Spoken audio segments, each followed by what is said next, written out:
Ito ang Isla ng Bantayan, isa sa pinakapinupuntahan tourist destination dito sa probinsya ng Cebu. Dahil sa kahangahangang ganda nito, at kung pamilyar kayo sa pelikulang Camp Sawi, ay dito lang naman kinunan ang mga eksena sa Isla ng Bantayan. Ang isla ay binubuo ng tatlong munisipalidad, ang Bantayan, Madridejos at Santa Fe. Sa video na ito ay lilibutin natin at pupuntahan ang mga magagandang lugar sa isla. Pero bago yan, paano nga ba makapunta dito? Mula North Bus Terminal sa Cebu City ay sumakay kami ng Ceres Bus biyaheng Bantayan Island. 305 pesos ang pamasahe dito at diretso na to sa isla. Pagdating sa port ng Hagnaya ay 330 pesos naman para sa ticket sa barko at terminal fee. Unang araw ay inikot muna namin ang bayan ng Bantayan, isang simple at payapang bayan, mababait ng mga lokal at sagana sa mga yamang dagat.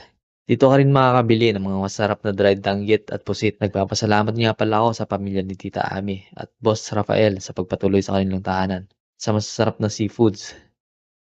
Dito din matatagpuan ang lumang simbahan na ito. Ito ang Saint Peter and Paul Parish. Isa sa pinakalumang simbahan ay tinayo pa noong panahon ng mga Espanyol, taong 1580. Ilang beses na itong nasunog at nasira noong taong 1600 dahil sa mga mananalakay ng mga Moro. At isinaayos din ng taong iyon. Ang kasalukuyang gusali ay sinimulang gawin noong taong 1839 at natapos noong taong 1863. Kilala din ang simbahan dahil sa ganda ng painting sa kisame nito na sumisimbolo sa story of creation, the fall of man, and redemption. Ang pader ng simbahan ay gawa sa mga coral stone. Naikwento nga rin pala sa akin ni Rap Rap na nagkaroon ng exemption ang Isla ng Bantayan sa no meat on Good Friday or Holy Week. Ibig sabihin, pwede silang kumain ng karne tuwing Holy Week. Ang exemption ay tinawag na Indulto Apostoliko para el uso de carnes or Bantayan Indult na ipinagkaloob ni Pope Leo XII.